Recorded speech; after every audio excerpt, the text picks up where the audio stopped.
Hello students, I am starting with this paper functional analysis course number I think M402. So let us start with basic concepts and ये जो basic concepts हैं, हालांकि आपने lower classes में काफ़ी time study कर चुके हैं आप लोग इन concepts को। तो देखते हैं, फर्स्ट डेफिनेशन है सीक्वेंस, जिसको आप बीएससी क्लास में भी स्टडी कर चुके हैं, रियल एनालिसिस फर्स्ट सेमेस्टर में स्टडी कर चुके हैं, सेकंड सेमेस्टर में स्टडी कर चुके हैं एंड सो ऑन। तो यहाँ मैं थोड़ा सा हल्का हल्का इनका आपको आइडिया दे रहा हूँ, what are this definition, what about this definitions. So first definition is sequence. So a function, sequence क्या है, ये एक फंक्शन है whose domain is set of natural number is called sequence. मतलब सीक्वेंस एक ऐसा फंक्शन है, मतलब सीक्वेंस जो होगी वो ऐसे फंक्शंस की वैल्यू होगी जिनका डोमेन सेट जो हो नेचुरल नंबर का होगा। That is F is mapping from N to R, N is set of natural number, R is set of real numbers, then it is called sequence where F of N is equal to Y for all small N belongs to capital N, Y belongs to capital R. अब आप familiar हैं इन चीज़ों के साथ कि F के साथ जो भी एलिमेंट एसोसिएट होगा वो डोमेन सेट का होगा। एसोसिएट होने के बाद जो वैल्यू बनेगी वो आपको कोड डोमेन में मिलेगी। तो कैपिटल एन के प्रत्येक एलिमेंट को जब आप एफ के साथ एसोसिएट करेंगे तो आपको हर सूरत आर में कोई ना कोई वैल्यू जरूर मिलेगी। And we denote it as, this is very important here, इसको डिनोट करने का तरीका या तो आप ऐसे नोटेशन लगाएंगे इसकी, या फिर करली ब्रैकेट यूज करेंगे। Either you use this bracket और you use curly bracket simply. और ये जो ब्रैकेट के अंदर आपने एलिमेंट लिखा है, this is called nth element of the sequence. ये एक सीक्वेंस है, ध्यान रखिए, इट इज़ वेरी इंपॉर्टेंट है। ये सीक्वेंस है, मतलब एक सेट होगा आपका ये, वेदर इट इज़ फाइनाइट और इट इज़ इनफाइनाइट। तो ये जो ए एन है वो इस सीक्वेंस के एनथ एलिमेंट को रिप्रेजेंट कर रहा है। Basically this A N is nothing but this is your F of N. A N बोल लो या एफ ऑफ एन बोल लो, एक ही बात है, ठीक है जी। एफ ऑफ एन बोल लो या ए एन बोल लो, तो हम यहाँ पर बजाय एफ ऑफ एन के इसको ए एन नोटेशन देंगे यहाँ पे। तो ये ए एन जो है, this is called nth element of the sequence. और इस nth एलिमेंट की हेल्प से, अब n क्या आपका नेचुरल नंबर फिक्स कर लो, याद कर लो इसको, कि जब जब आप सीक्वेंस की बात करेंगे हम हमेशा नेचुरल नंबर सेट की बात करेंगे। तो यहाँ पर जब आप स्मॉल n की वैल्यू 1 2 3 4 सो ऑन देते जाएंगे, इमीडिएट आपको यहाँ पर सीक्वेंस के एलिमेंट मिलते जाएंगे, A1 A2 A3 A4 and so on, ठीक है। The one of the very important thing is here, this n is a natural number. मतलब सीक्वेंस जो है it is defined on the set of natural numbers. उसका next definition है bounded above sequence, very important, bounded above, bounded above a sequence A N is said to be bounded above. Mathematically कैसे लिख रहे हैं, a sequence A N is said to be bounded above if there exist M belongs to capital R, means कोई real number आपको पक्का मिलेगा, granted मिलेगा, such that A N is less than equal to M for all N. मतलब कहने का मतलब ये हुआ, सिंपल भाषा में अगर बात करें, कि अगर इस सीक्वेंस का प्रत्येक एलिमेंट किसी न किसी रियल नंबर से छोटा या एट द मोस्ट बराबर, ये रियल नंबर आपको पक्का मिलेगा, ठीक है। एक ऐसी सीक्वेंस जिसका हर एक एलिमेंट किसी न किसी रियल नंबर से छोटा या एट द मोस्ट बराबर, उसको बोलेंगे हम बॉन्डेड अबव सीक्वेंस। उस सीक्वेंस को बोलेंगे बॉन्डेड अबव। और जिस एलिमेंट्स से इस सीक्वेंस के एलिमेंट्स छोटे होंगे वो एलिमेंट कहलाएगा upper bound of the sequence, ठीक है। वो एलिमेंट जो है वो कहलाएगा upper bound of the sequence. और ये जो अपर बाउंड का मतलब सबसे बड़ा एलिमेंट उस सीक्वेंस का, उस सीक्वेंस के लिए सबसे बड़े एलिमेंट का काम करेगा, मतलब अपर बाउंड का काम करेगा। अब इंपॉर्टेंट चीज़ यहाँ पर ये है कि ये जो अपर बाउंड ढूंढा है, it may be in this sequence और it may not be in this sequence, it is important here. ये सीक्वेंस के अंदर भी हो सकता है और नहीं भी हो सकता है। सिंपली भाषा में हम बात करें, मैं फिर रिपीट कर रहा हूँ, कि कोई भी सीक्वेंस बॉन्डेड अबव कहलाएगी अगर उस सीक्वेंस का प्रत्येक एलिमेंट किसी न किसी रियल नंबर से छोटा, और अगर उल्टी भाषा में बोलना हो, उल्टी भाषा में कैसे बोलेंगे, एक ऐसा रियल नंबर जो उस सीक्वेंस के प्रत्येक एलिमेंट में सबसे बड़ा हो। ध्यान रखिएगा, यहाँ कन्फ्यूजन ये होती है, यहाँ पर sign less than equal to का आ रहा है, तो यहाँ पर आप अपर बाउंड वर्ड यूज़ करना है। तो थोड़ा सा ऐसे साइकोलॉजिकली आता है कि अपर बाउंड है तो यहाँ पर ग्रेटर देन इक्वल टू आएगा, नो। तो अपर बाउंड का मतलब सेट का सबसे बड़ा एलिमेंट, सेट के लिए सबसे बड़ा एलिमेंट, और उस सेट का हर एक एलिमेंट उससे छोटा या एट द मोस्ट बराबर। Bonded below sequence, bonded below का मतलब एक ऐसी सीक्वेंस, इसके उल्ट हो जाएगी, एक ऐसी सीक्वेंस जिसका प्रत्येक मेंबर फॉर ऑल एन, जिसका प्रत्येक मेंबर किसी न किसी रियल नंबर से बड़ा या एट द मोस्ट बराबर। या उल्टी भाषा में अगर बोलेंगे, उल्टा बोलेंगे तो कैसे, एक ऐसा रियल नंबर जो उस सीक्वेंस के प्रत्येक एलिमेंट में सबसे छोटा। अगर सीक्वेंस की बात करेंगे तो सीक्वेंस का हर एक एलिमेंट इससे बड़ा होना चाहिए, और नंबर की बात करेंगे तो ये नंबर इस सीक्वेंस के प्रत्येक एलिमेंट के लिए सबसे छोटा हो जाएगा। तो ये बन जाएगा आपका lower bound of the sequence. उसका बॉन्डेड सीक्वेंस, बॉन्डेड सीक्वेंस का मतलब जो बॉन्डेड अबव भी होगी, बॉन्डेड बिलो भी होगी, मतलब जिसके पास अपर बॉन्ड भी होगा तथा लोअर बॉन्ड भी होगा। A sequence AN is said to be bonded if it is bonded above as well as bonded below। और मैथमेटिकली इसको लिखेंगे हम AN mod is less than equal to M for all N। AN mod less than equal to M for all N। ठीक है, mathematically लिखने का तरीका ये है, क्योंकि जब आप इसको खोलेंगे तो खोल के ये बन जाएगा आपका, आपको पता है बेसिक डेफिनेशन है आपकी, minus M less than equal to AN less than equal to M for all N। ठीक है जी, तो ये देखो ये बन गई बॉन्डेड अबव की definition, AN is less than equal to M। देखो जरा, AN is less than equal to M, ये बॉन्डेड अबव की डेफिनेशन बन गई। और ये पीछे जो है AN is greater than equal to minus M, AN is greater than equal to some real number, AN is greater than equal to some real number, तो AN greater than equal to some real number, ये बन गया आपकी bonded below की definition. तो ये बन जाएगा आपका अपर बाउंड, ये बन जाएगा आपका लोअर बाउंड। तो इसका मतलब जब जब कोई सीक्वेंस दो बॉन्ड्स के बीच में बाउंड हो जाएगी, लाइक उस सीक्वेंस का सबसे बड़ा एलिमेंट मिल जाएगा, उस सीक्वेंस के लिए सबसे बड़ा एलिमेंट मिल जाएगा, और उस सीक्वेंस के लिए सबसे छोटा एलिमेंट मिल जाएगा। तो इस तरह से ये सीक्वेंस हो जाएगी बॉन्डेड सीक्वेंस। मैं थोड़ा आपको एग्जांपल देके थोड़ा एक्सप्लेन करता हूँ इसको, ज़रा देखिए ज़रा एग्जांपल कैसे हैं। जैसे देखिए ज़रा, for example I am taking this example. पहले तो देखो ज़रा, finite example, -1 raised to power n। मैंने एक सीक्वेंस उठाई -1 raised to power n, n is natural number. जब आप इस n की वैल्यू 1 2 3 देंगे तो इस सीक्वेंस में देखो दो एलिमेंट आ रहे हैं, -1 + 1, -1 + 1, -1 + 1 एंड सो ऑन। तो this sequence contains only 2 elements. तो सबसे छोटा एलिमेंट इज -1, सबसे बड़ा एलिमेंट इज +1। तो +1 बन गया इस सीक्वेंस का अपर बाउंड, -1 बन गया इस सीक्वेंस का लोअर बाउंड। और क्लियर कट दोनों एलिमेंट इस सेट के अंदर ही हैं। मैंने अभी थोड़ी देर पहले कहा था कि अपर बाउंड जो और लोअर बाउंड जो होते हैं वो इसके अंदर भी हो सकते हैं और नहीं भी हो सकते हैं, ध्यान रखना। ठीक है जी, तो ये बन गया -1 less than equal to this sequence less than equal to 1, 1 is upper bound, -1 is lower bound for this sequence. अब देखो जरा, एक इनफाइनाइट सीक्वेंस लेते हैं, 1/n सीक्वेंस ली मैंने। अगर आप n के लिए 1 2 3 देंगे, देखो जरा 1, n के लिए 2 1/2, n के लिए 3 1/3, सोन 1/10, सोन 1/100, सोन 1/1000 एंड सोन, इस तरीके से आता जाएगा। ठीक है, इसको थोड़ा सा मैं और एक्सप्लेन कर रहा हूँ। ये 1/2 मीन्स 0.5, 1/3 मीन्स 0.33, 1/4 आ जाएगा 0.25, फिर 1/10 सोन, 1/10 का मतलब 0.1, सोन 1/100 का 0.01 एंड सोन। अगर आप ध्यान से देखें इस सीक्वेंस को, तो इस सीक्वेंस का प्रत्येक मेंबर जो है किसकी तरफ जा रहा है, देखो जरा, पहले 1 आया, फिर 0.5 आया, फिर 0.3 आया, फिर 0.25 आया, फिर 0.1, 0.01, 0.001, 0.00001। अल्टीमेटली जैसे n इन्फिनिटी को अप्रोच करेगा, जैसे ये n की वैल्यू इन्फिनिटी की तरफ जाएगी, इन्फिनिटी से आगे तो कुछ होता नहीं, जैसे n की वैल्यू इन्फिनिटी की तरफ जाएगी तो इस सीक्वेंस का मेंबर जो है वो प्रत्येक मेंबर किसकी तरफ जा रहा है, 0 की तरफ जा रहा है। 0 को अप्रोच कर रहा है but never be equal to 0, mind it is very important. Approaches to 0 not equal to 0, as N approaches to infinity this sequence 1/n approaches to 0। इसका मतलब ये हुआ कि इस सीक्वेंस का प्रत्येक मेंबर जो है वो 0 से क्रॉस नहीं करेगा, प्रत्येक मेंबर जो है वो 0 से बड़ा है। अगर आप ध्यान दें तो हर एक मेंबर 0 से बड़ा है।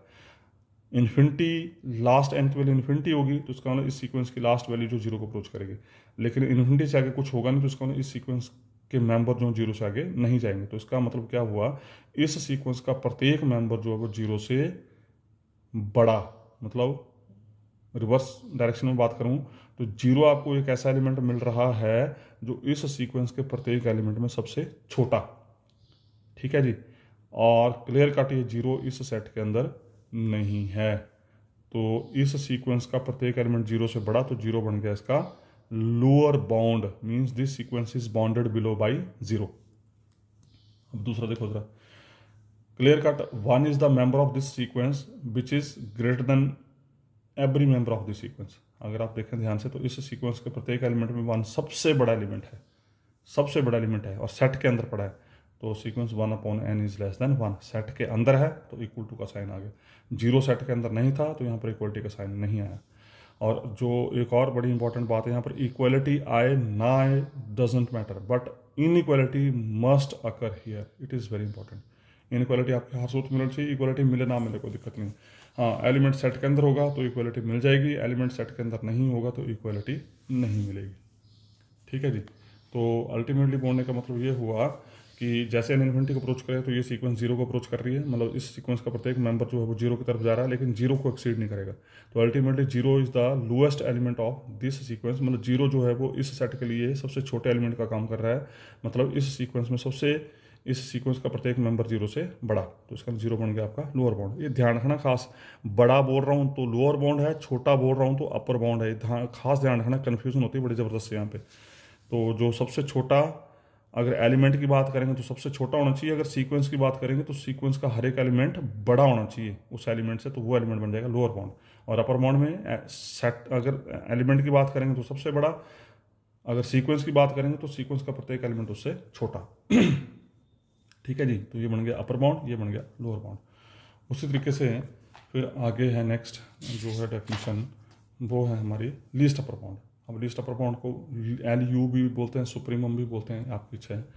अब देखो लीस्ट अपर बाउंड बोलता है कि अपर बाउंड में सबसे लीस्ट, इसका एक बात यहाँ पर क्लियर होगी कि ये जो अपर बाउंड होते हैं they are not unique, upper bounds are not unique but least upper bound is always unique. Among all the upper bounds the least will be least upper bound, बोलता है कि जितने भी आप अपर बाउंड ढूंढेंगे उन अपर बाउंड में सबसे छोटा वो बन जाएगा लीस्ट अपर बाउंड। और GLB means greatest lower bound, जिसको इन्फीमम भी बोलते हैं।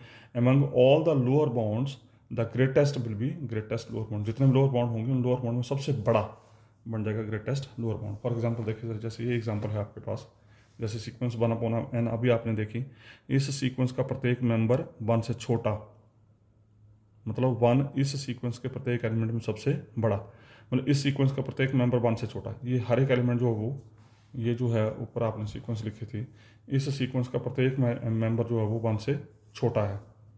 इवन इस सीक्वेंस का प्रत्येक एलिमेंट 2 से भी छोटा है, तो 2 भी इसके लिए अपर बाउंड का काम कर जाएगा। 3 से छोटा तो 3 के, तो अल्टीमेटली बोलने का मतलब ये हुआ कि 1 से ऑनवर्ड ये जो नंबर हैं they all are upper bound for this sequence.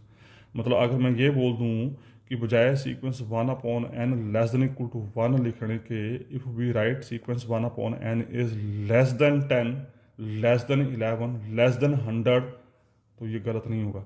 Sequence 1/2, less than 3, less than 100, less than lakh, less than crore, तो ये गलत नहीं होगा लिखना। दे all are upper bounds, these are upper bounds for this sequence. अब इन अपर बाउंड में सबसे छोटा least upper bound that is your this, तो ये 1 बन जाएगा लीस्ट अपर बाउंड। और उसी तरीके से ग्रेटेस्ट लोअर बाउंड, फिर देखिए जरा, आपने देखा अभी इस सीक्वेंस का प्रत्येक एलिमेंट क्या है, 0 से बड़ा, 0 से बड़ा। इवन इस सीक्वेंस का प्रत्येक एलिमेंट -1 से भी बड़ा है, आप चेक कर सकते हैं। इस सीक्वेंस का प्रत्येक मेंबर -2 से भी बड़ा, -3 से भी बड़ा, तो ये सारे बन गए इसके लोअर बाउंड। तो इन लोअर बाउंड में जो सबसे बड़ा होगा, that is your greatest lower bound. फिर वही सेम चीज़ कि अगर आप ये लिख दें sequence 1/n is greater then -1, तो ये लिखना गलत नहीं होगा। ठीक है, अगर एक आदमी ग्रेटर देन 0 लिखता है, एक आदमी ग्रेटर देन -1 लिखता है, एक आदमी ग्रेटर देन -100 लिखता है, तो ये कोई गलत नहीं होगा, इट इज़ ट्रू, मतलब it must satisfy the condition, that's all. ठीक है, तो इन तमाम लोअर बाउंड में जो सबसे बड़ा होगा that is your greatest lower bound. So this is all about your this sequence, bounded above sequence and bounded sequence.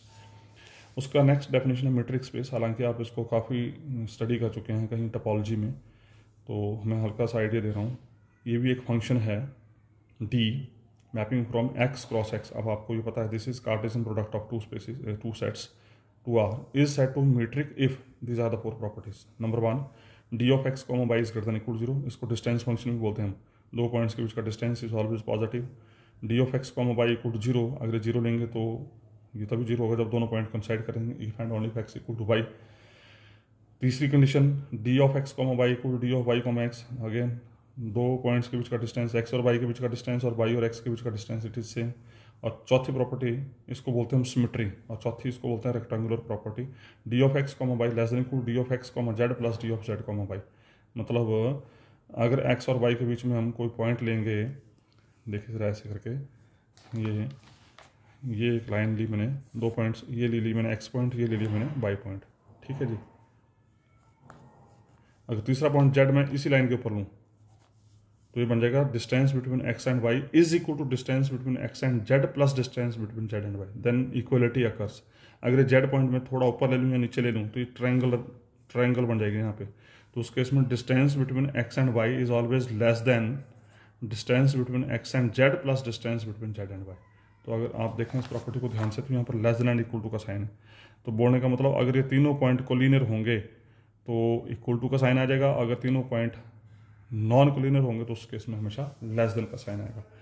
ठीक है, तो this capital x along with this d along with this d is called metric space. ठीक है, ये x along with this d satisfying these four properties is called metric space. उसका linear space बोल लो या वेक्टर स्पेस बोल लो, एक ही बात है।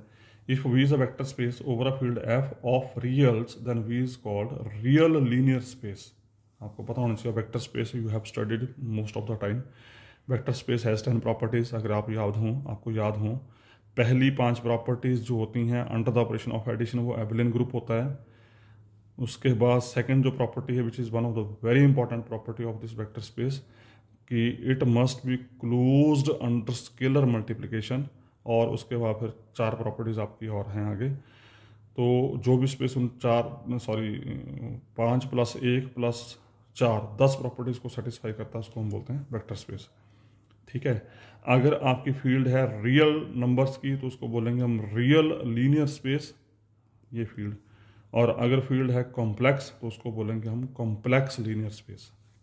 नाम करना है, फील्ड के ऊपर डिपेंड करता है। अगर फील्ड रियल है तो इसी वेक्टर स्पेस को बोलेंगे रियल लीनियर स्पेस। अगर फील्ड आपकी कॉम्प्लेक्स नंबर की तो इसी वेक्टर स्पेस को बोलेंगे हम कॉम्प्लेक्स लीनियर स्पेस। उसके बाद नॉर्म्ड लीनियर स्पेस। नॉर्म्ड लीनियर स्पेस क्या होता है? नॉर्म्ड लीनियर स्पेस ये भी आपने पढ़ा है पिछली क्लासेस में। Let capital N be R real और कॉम्प्लेक्स लीनियर स्पेस। अब एक चीज़ का ध्यान रखना कि इस एन को कंफ्यूज नहीं करना आपने। हमने अभी सीक्वेंस की डेफिनेशन में भी यही कैपिटल एन यूज़ किया। ये आपकी सेंस खुद काम करेगी कि ये कैपिटल एन कहाँ पर नेचुरल नंबर का काम कर रहा है, कहाँ पर ये लीनियर स्पेस का काम कर रहा है, नॉर्मल लीनियर स्पेस का काम कर रहा है। ठीक है, तो ये लग जाता है। तो let capital N be real और कॉम्प्लेक्स लीनियर स्पेस ले लिया हमने। आइदर इट इज़ रियल और इट इज़ कॉम्प्लेक्स। और रियल वैल्यूड फंक्शन याद करो उसको भी, हालांकि ये कर चुके हैं पहले। ये नोटेशन है इसकी नॉर्म की, ये डबल मॉड बीच में डॉट है, बीच में डॉट है। ठीक है, ये एक फंक्शन है। जैसे आप f is mapping from n to r लिख रहे हैं, d is mapping from something to something, तो this is again some function. और ये जो फंक्शन होता है इसकी वैल्यू हमेशा रियल होती है, याद करो उसको। इस फंक्शन की वैल्यू जो होती है वो हमेशा रियल होती है, permanently fixed. A real valued function this mapping from n to r such that x, y belongs to n कि 2 एलिमेंट आपने इस डोमेन से उठाए और एक एलिमेंट आपने फील्ड से उठाया। Either field is of real numbers और it is of complex numbers. इस नंबर का इससे कोई लेना देना नहीं, ध्यान रखना है। ठीक है, तो either it is from R और it is from C according to the situation. कि अगर आप रियल नॉर्मल लीनियर स्पेस ले रहे हैं तो इट इज फ्रॉम आर, अगर कॉम्प्लेक्स ले रहे हैं तो it is from C. Is set to be norm if first property norm x is greater than equal to 0, same metric की तरह। Number 2 norm x equal to 0 if and only if x equal to 0, मतलब अगर किसी भी number का norm 0 है तो वो एक्स को 0 होगा। Number 3 x plus y norm is less than equal to. अगर आप ध्यान दें तो बचपन में मॉडुलस की प्रॉपर्टी पढ़ते थे, x plus y mod less than equal to mod x plus mod y. उसी तरह बिहेवियर इसका, x plus y norm is less than equal to x norm plus y norm. And last property alpha into x norm, ध्यान रखिएगा alpha is element of field, alpha x norm. और जो field का element होगा वो with mod बार आ जाता है, field का एलिमेंट विद मॉड बार रहता है, alpha mod into x norm. तो a linear space this along with this N, जिसके ऊपर आपने इसको डिफाइन किया था, is called normed linear space in which to each vector x, इसको हम वेक्टर बोलते हैं, लेकिन ये वेक्टर वो वेक्टर नहीं है जो डायरेक्शन और मैग्नीट्यूड बड़ा होता है। जस्ट हमने वेक्टर स्पेस के एलिमेंट्स को नाम वेक्टर दिया और कुछ नहीं। There corresponds are real number defined by this. मतलब अगर बोलता है कोई एक्स लें हम कैपिटल एन से और इस एक्स को यहाँ डाल दें तो ये बन जाता है रियल नंबर, जो कि मैं भी आपको बता चुका हूँ। Norm of any vector is always some real number fixed and called the norm of x which given the length of vector x. और ज्योमेट्रिकली या फिजिकली जो सिग्निफिकेंस है इसका वो ये है कि ये जो वैल्यू होगी, this value itself gives the length of this vector. उसका कॉन्टिन्यूस फंक्शन पढ़ा है आपने, बचपन से पढ़ते आ रहे हैं। F is set to be continuous at any point a, कोई पॉइंट ए लिया मैंने, इस ए पॉइंट के ऊपर ये फंक्शन कॉन्टिन्यूस कहलाएगा if f of x minus f of a whole mod, आप लेस देन एप्सिलॉन लेते थे, मैं यहाँ टी ले रहा हूँ तो कुछ भी ले सकते हैं, for x minus A mod less then delta, delta depends upon T, वहाँ बोलते थे डेल्टा डिपेंड्स अपॉन एप्सिलॉन। उसके बाद अब ये बेसिक डेफिनेशंस हैं सारी ये। A sequence xn in normed linear space n is said to converge to x। ध्यान रखिएगा, अब हम कन्वर्जेंस की बात कर रहे हैं कहाँ पर? लीनियर स्पेस n में। सेम कन्वर्जेंस की बात आपने बीएससी में की थी, रियल लाइन के ऊपर ध्यान रखना। डेफिनेशंस में कोई फ़र्क नहीं है, फ़र्क है सिर्फ स्पेसिस का कि आप किस स्पेस में काम कर रहे हैं। अगर आप रियल लाइन में काम कर रहे हैं तो यहाँ पर आता था mod x n minus x whole mod is less than epsilon for all n greater than equal to n not depends on epsilon. अगर आप नॉर्म लीनियर स्पेस में काम कर रहे हैं तो यहाँ पर आ जाएगा norm x n minus x less than epsilon, बाकी सारा सेम। अगर आप मीट्रिक स्पेस में कन्वर्जेंस की बात कर रहे हैं तो यहाँ पर आ जाएगा D of x n comma x is less than epsilon. तो डेफिनेशन के वर्जन में कोई फ़र्क नहीं है, सिर्फ और सिर्फ आपकी नोटेशन में फ़र्क चला जाएगा कि जिस स्पेस में काम कर रहे हैं उस स्पेस के अनुसार आपकी डेफिनेशन जो है वो एग्जिस्ट करेगी। ठीक है जी। A sequence action in normed linear space N, ध्यान रखना, normed linear space N is set to converge. Converge का मतलब होता है जब आप इसकी लिमिट को सॉल्व करेंगे तो उसकी वैल्यू जो है वो फाइनाइट आएगी, इसकी लिमिट की वैल्यू जो है वो फाइनाइट आएगी। ठीक है, that is so called converge to x in n if for epsilon greater than 0 there exist n not. अब ये मैथमेटिकल भाषा है जिसको आपको याद करना। सच दैट पहली कंडीशन है x n minus x whole norm is less than epsilon, दूसरी कंडीशन है for all n greater than equal to n not, और तीसरी कंडीशन जो सबसे इंपॉर्टेंट है n not depends on epsilon. और बाय डेफिनेशन अगर आपने चलना हो तो कैसे चलते हैं हम? इन तीन कंडीशन में से कोई दो हम मान के चलते हैं, वो आपकी इच्छा है, चाहे आप पहले दूसरी मान लो, दूसरी तीसरी मान लो, पहले तीसरी मान लो, किन ही दो को मानते हैं और तीसरी को हम प्रूव करते हैं अगर डेफिनेशन के तरीके से किसी थ्योरम को प्रूव करना हो। तो यहाँ पर मोस्टली हम जो तरीका अप्लाई करते हैं वो करते हैं, पहले और दूसरी कंडीशन को मानते हैं और तीसरी को हम यहाँ पे प्रूव करते हैं। या फिर आप ऐसे लिख सकते हैं x n minus x norm converges to 0 as N approaches to infinity का मतलब limit n approaches to infinity x n is equal to x, मतलब x n minus x whole norm converges to 0 as N approaches to infinity. As N approaches to infinity means limit of x n equal to x, मतलब जब आप इसके ऊपर limit apply करेंगे तो x N की value जो बन जाएगी वो एक्स बन जाएगी। तो एक्स बन गई तो एक्स माइनस एक्स क्या हो गया? 0 हो गया। So that's why this x n minus x norm converges to 0। अब हमने देखना है कि इन तीन में से कौन सा रिजल्ट अप्लाई होना, ये हमारी सेंस खुद काम करेगी। Either we use this result for convergence और we will use this result for convergence और we will use this result for convergence. तो जहाँ पर भी मैथमेटिकल वर्क होगा वहाँ तो हम लिमिट के तरीके से चलेंगे, जहाँ डेफिनेशन जनरल थ्योरम्स होंगी वहाँ पर हम इसको यूज़ करेंगे या इसको यूज़ करेंगे, सिचुएशन बताएगी हमारे को। ठीक है जी।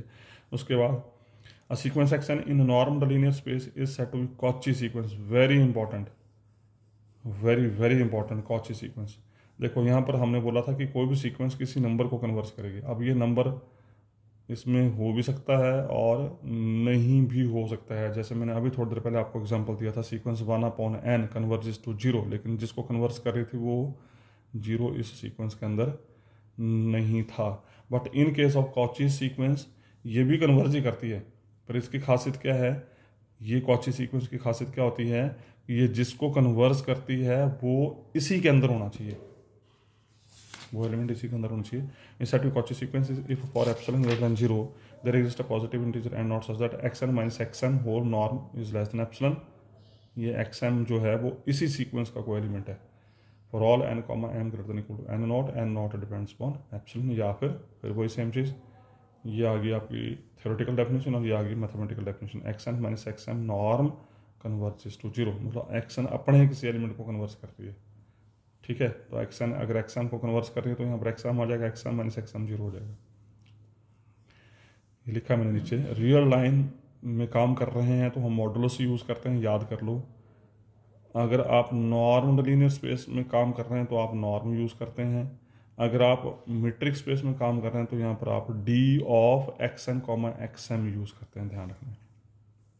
उसके बाद next definition, again very important definition. A normed linear space capital N is set to be complete. Complete, very important, complete.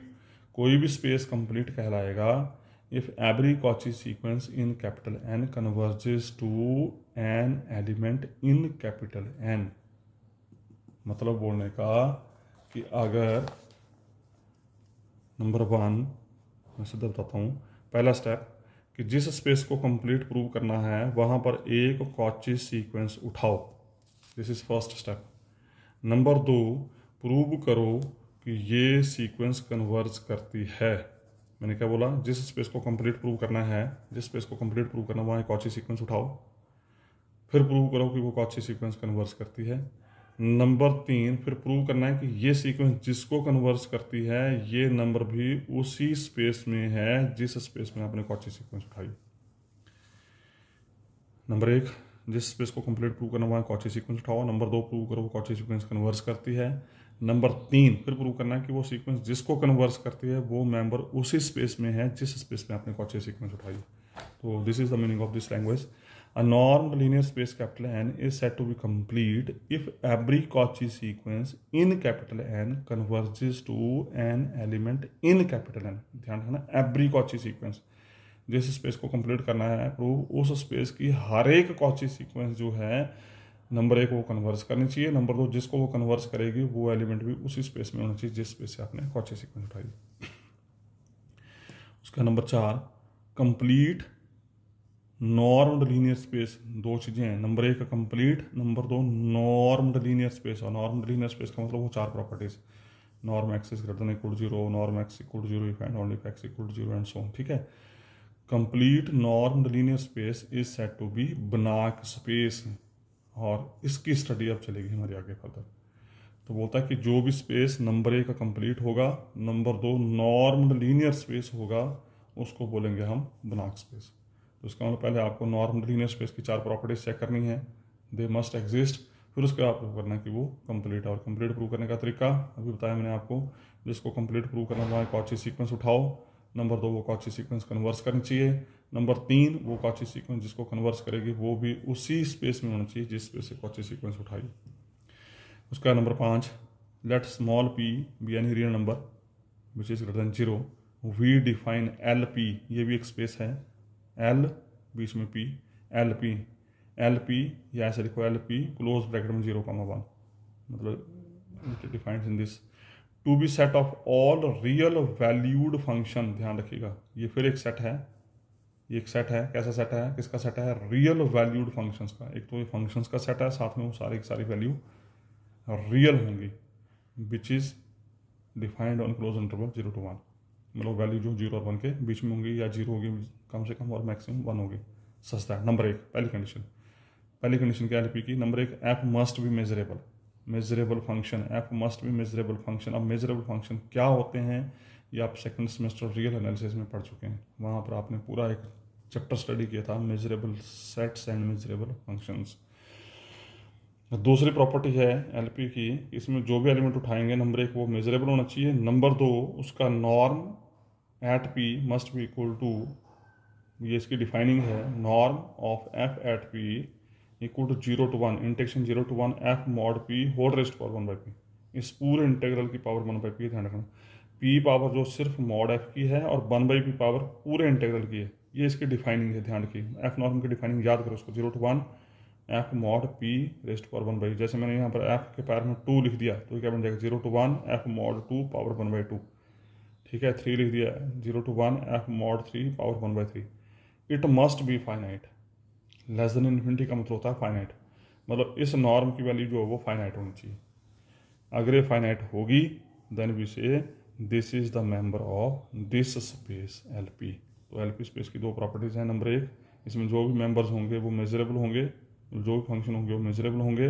और नंबर 2, उन मेजरेबल फंक्शन का norm at p must be finite. So this is the properties of this L P. और आगे जाके हम फिर different spaces study करेंगे, और हर स्पेस की अपनी डिफाइनिंग होगी, अपनी कैरेक्टरिस्टिक्स होंगी, अपनी प्रॉपर्टीज होंगी, जो कि आपको जवानी याद रखनी है, ध्यान रखना है इस चीज़ का। तो इसी के साथ मैं इसको यहीं स्टॉप कर रहा हूँ, और ये बेसिक्स आपके अब कंप्लीट होते हैं। इसके बाद नेक्स्ट वीडियो में हम स्टार्ट करेंगे questions. So thank you very much.